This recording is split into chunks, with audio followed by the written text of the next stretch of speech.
So we're going to talk about God's plans being good.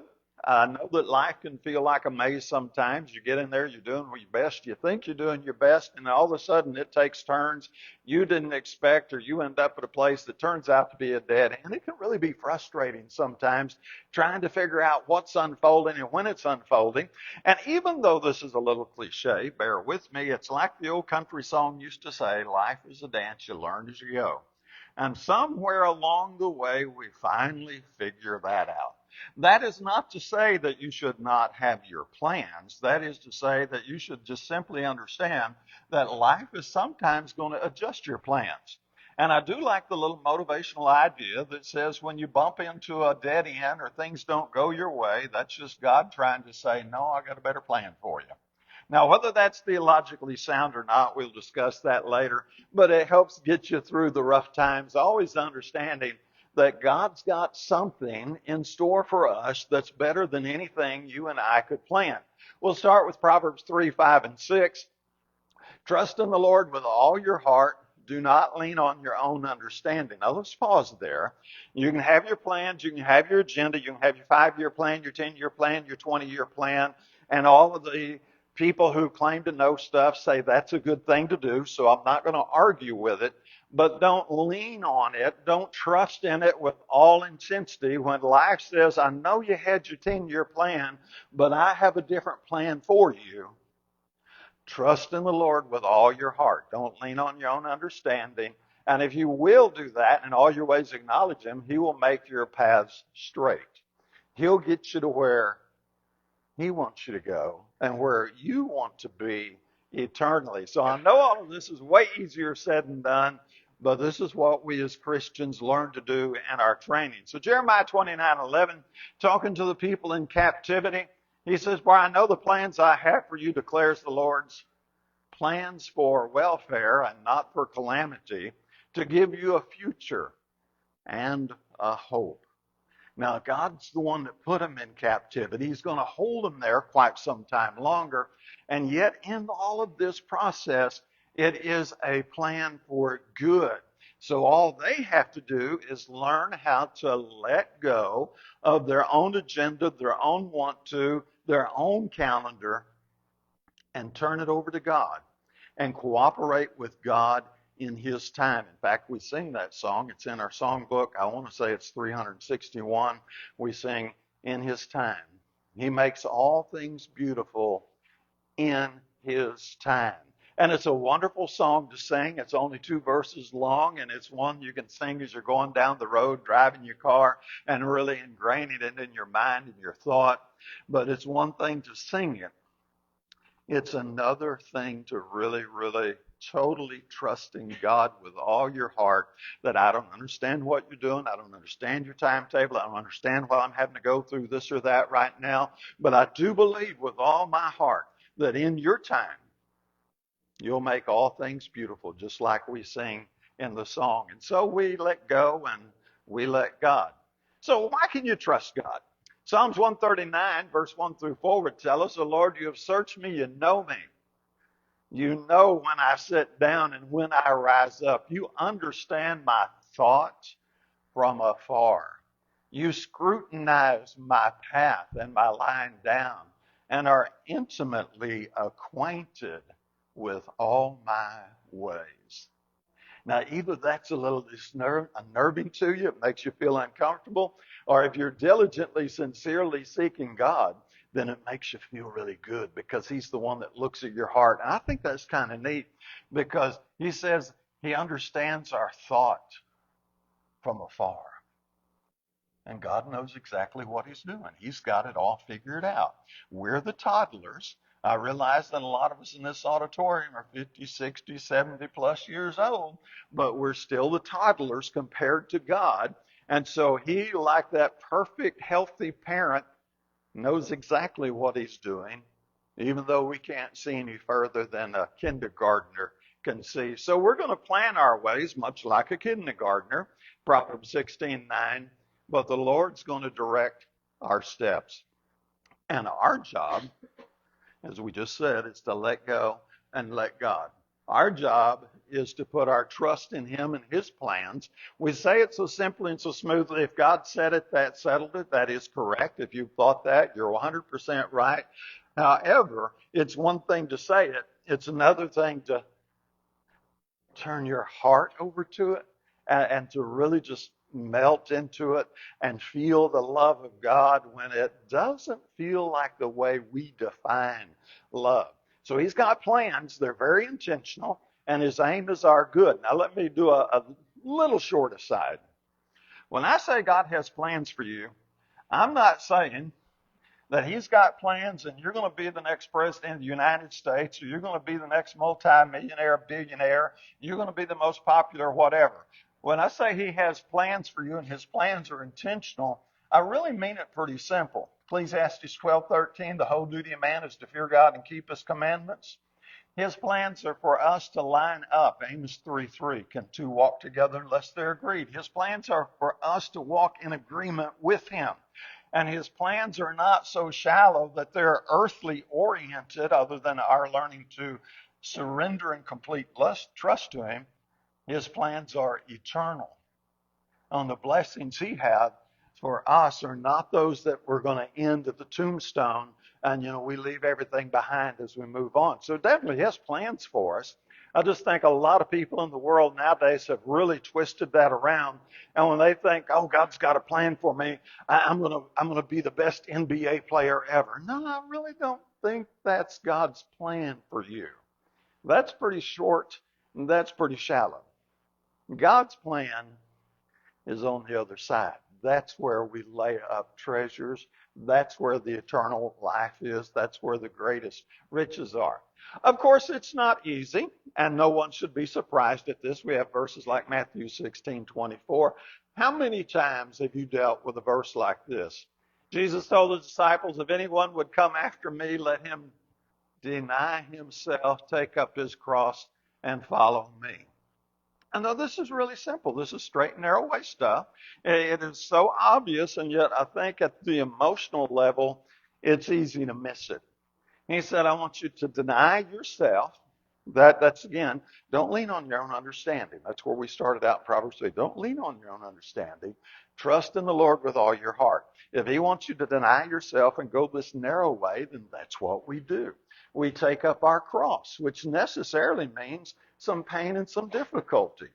However, the flesh keeps trying to squeeze in there because the flesh lusts against the soul, as Galatians 5:17 says. And the flesh wants to say, yeah, but I'm going to be the exception. I'm going to be the one that gets to heaven without having to deny myself, deny my agenda, deny my flesh, crucify my flesh. That would be Galatians 5:24. I'm going to be the one that gets to heaven without having to take up my cross. I'm going to be the one that somehow finds this broad, comfortable, pretty easy road to heaven. Sure, there'll be a few bumps, but it's really not going to be that tough. No, you're not. None of us are going to do that. If we get to heaven, we follow the footsteps of Jesus, and the footsteps of Jesus lead to Calvary. And Paul would teach us to crucify the flesh, and that's what we do if we end up with that one great victory. But that's not going to be easy, because the flesh is going to scream and yell and holler all the way through it. The flesh is not going to go, oh yeah, sacrifice me, give me up, go ahead and crucify me, I'm tired of living anyway. The flesh doesn't do that. The flesh hangs on and keeps scrapping for just one more day and one more day. And they say that many of the world's wealthiest people are laying in their deathbed with more money than they could ever spend. And while they're in their last few days, they're still trying to figure out how to make some more money. Isn't that kind of odd? But it's commonly true.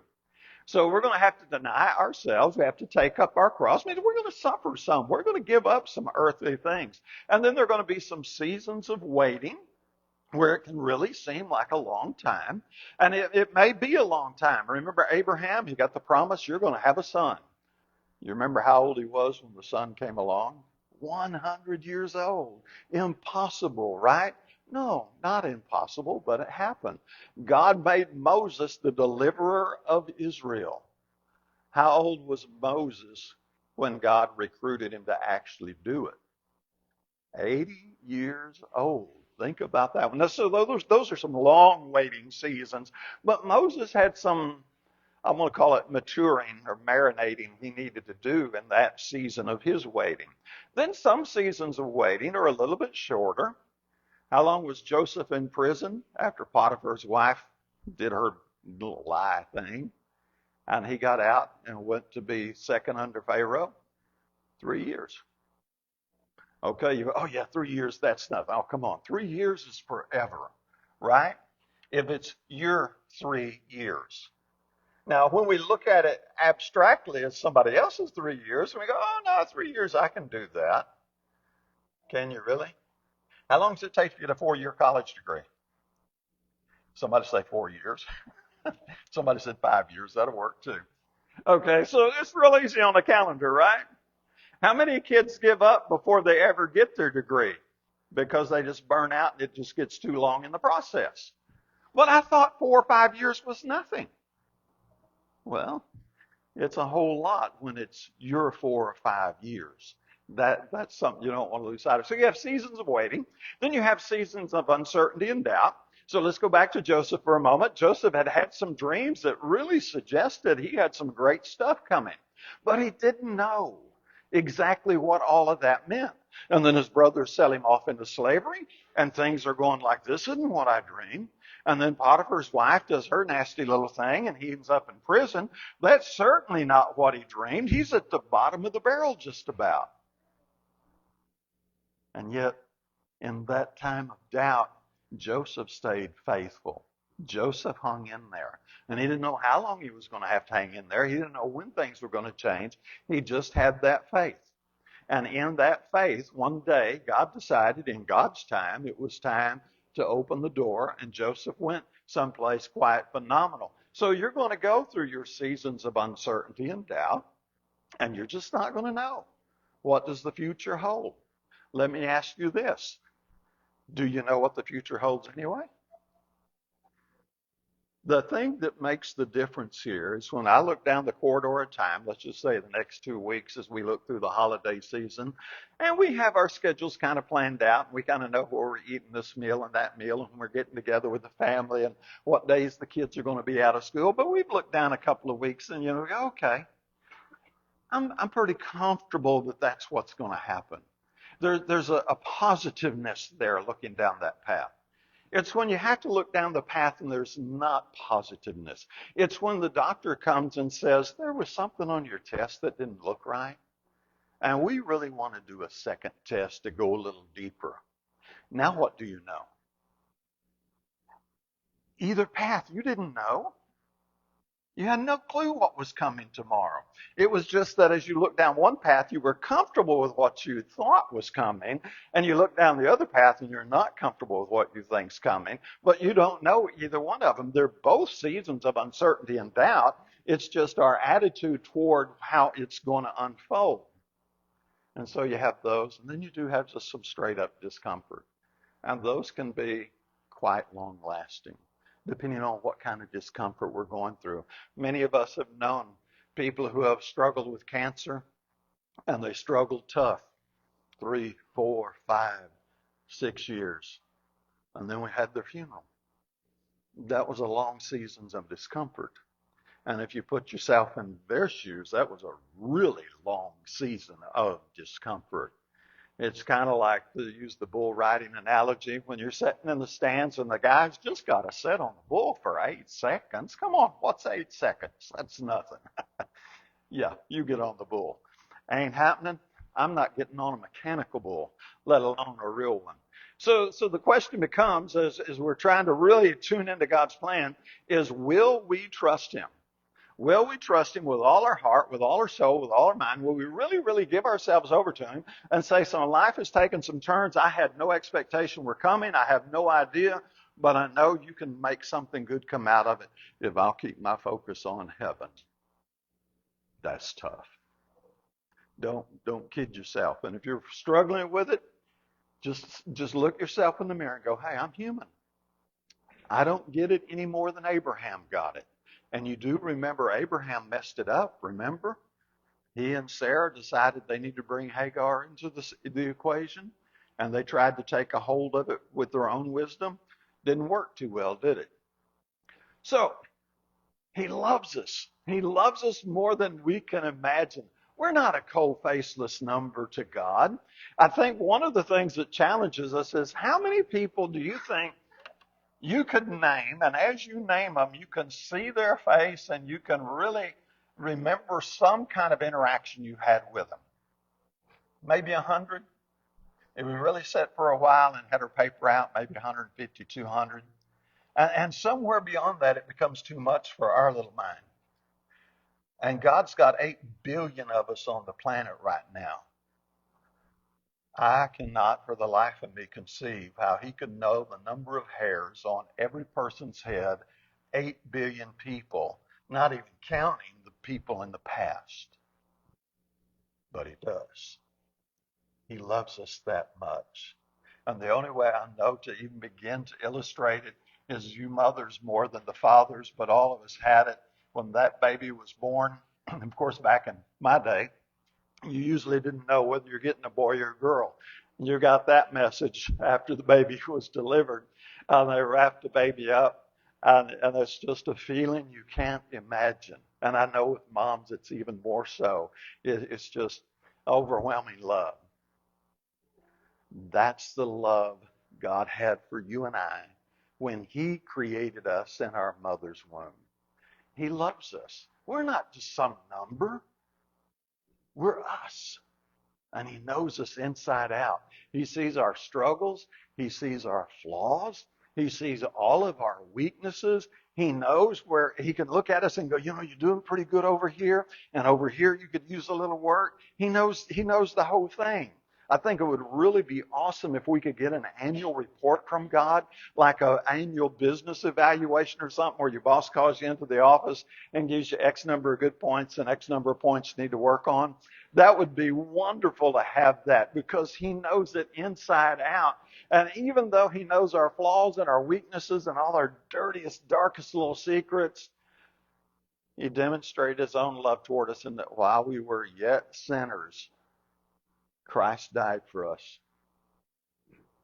He didn't wait for us to become phenomenal, clean, heavenly focused. We were flat dead in our sin. And he loved us so much that he sent Christ to die for us. So he knows your deepest, darkest, dirtiest secret. Now, I want to pause there just a moment. And I'm not asking you to tell anybody, but I'm asking you to think of what's that one thing you hold inside your heart that you think, oh man, if they knew that about my past, they would never let me in this church building again. If they knew that about me, they would never have coffee with me again. They wouldn't want to be seen with me again if they knew, and you fill in your own blank. Have you got it? Guess what? God already knew it. And God knows it. He knows every detail of it. And yet, guess what he did? He sent Christ to die for you. That's the kind of love we're talking about. That's why you can know God's plan is good. He still sent his son, even though he knew your dirtiest secret. And if you haven't committed your deepest, darkest, dirtiest secret yet, he knows it's coming. He knows exactly what it's going to be.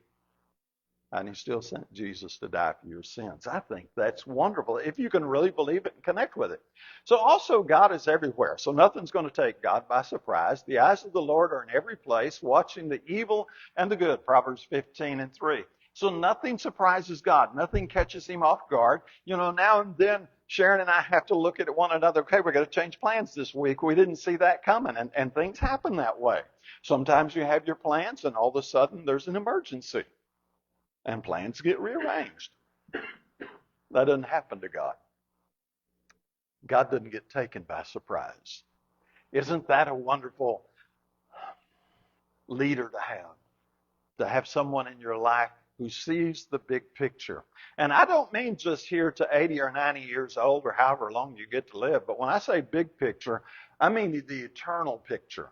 He sees eternity, and he knows exactly his place, your place in eternity. So he said in Matthew 10:30, even the hairs of your head are numbered. We refer to that a little out of sequence, but nonetheless, you're not unseen. You're absolutely not forgotten. God knows all about you. He knows, your potential too. I'm going to pause there before I get to It's All Training. I don't have much to say on It's All Training.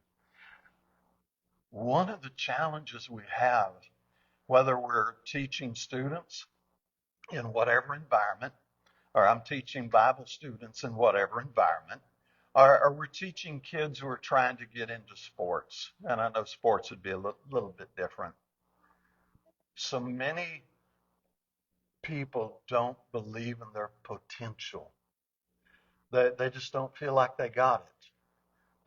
And so because they're judging themselves by the super best highlight reels that somebody else put on Facebook, and they're using those to judge their common mundane life, they're like, I'll never match up. And you can't match up that way.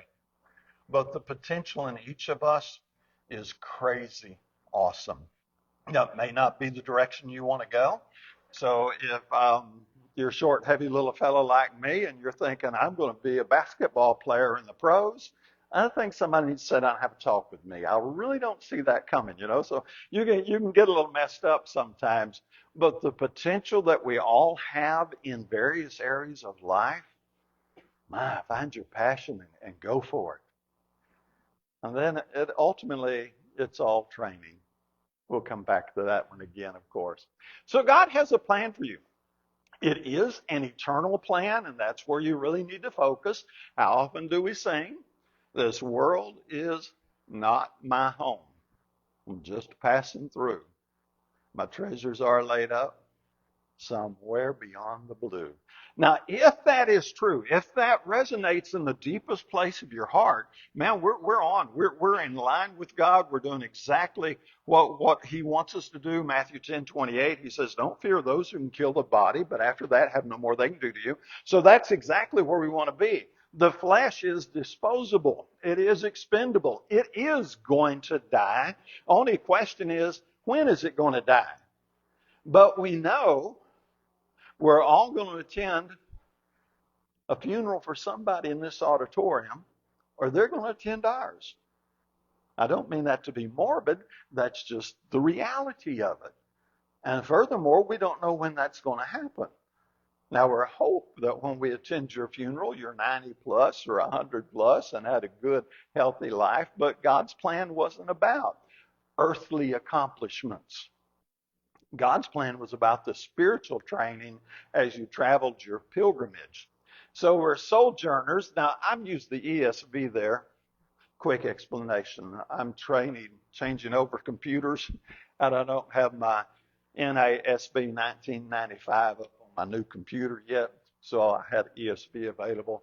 I kind of prefer, I believe it's the New King James there, where he said, I urge you as pilgrims and exiles to abstain from the passions of the flesh which wage war against the soul.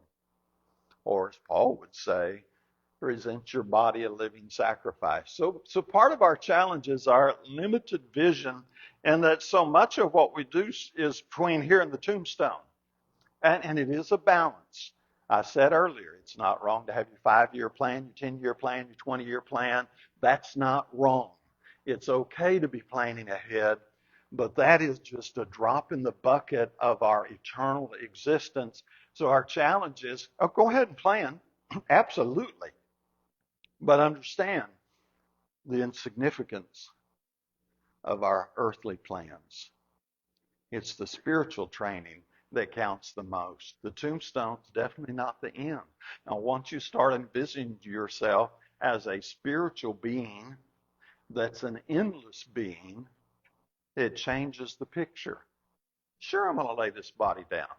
Big deal. And as we get older, let me ask you, as we get older, it's not as discouraging, is it? I'll tell you, when I was young and could hop up and bounce around like Archer and the young people, you thought, oh yeah, I'm gonna live to be 140. You get up and you have to stand there a minute. Y'all know how you do this. You've been in your recliner too long. You stand up, you go, give me a minute.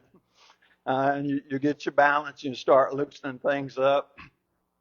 Yeah, laying that body down in the grave's not as discouraging as when you were younger. So we get into God's way. We understand He's got a better plan. Isaiah 55, 8 and 9. My thoughts are not your thoughts. Okay, that's a good place to pause. I have thoughts. I have ideas. I have plans, just like I hope you do. But God's got some too. And His are better than mine. His ways are better than mine.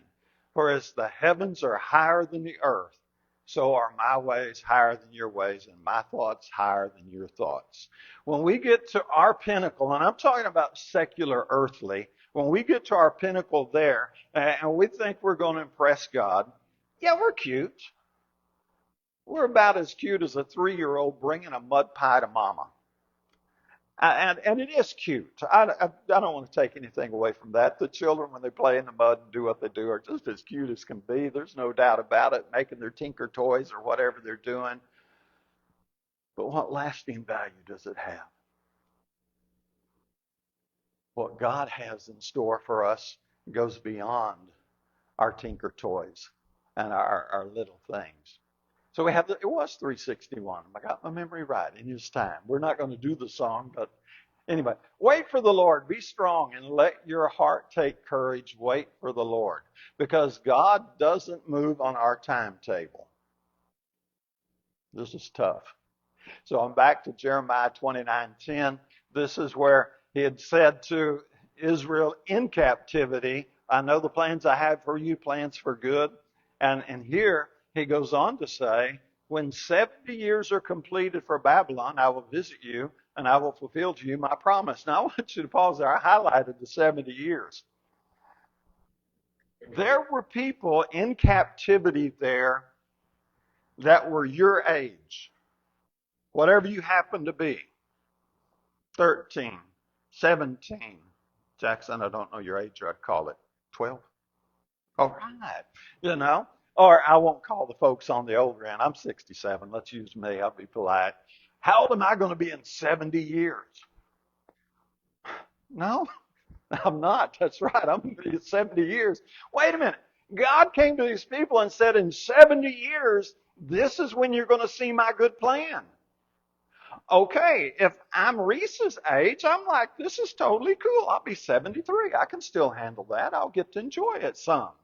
If I'm my age, I'm like, I'm just dusting. It's over. But God had a timetable.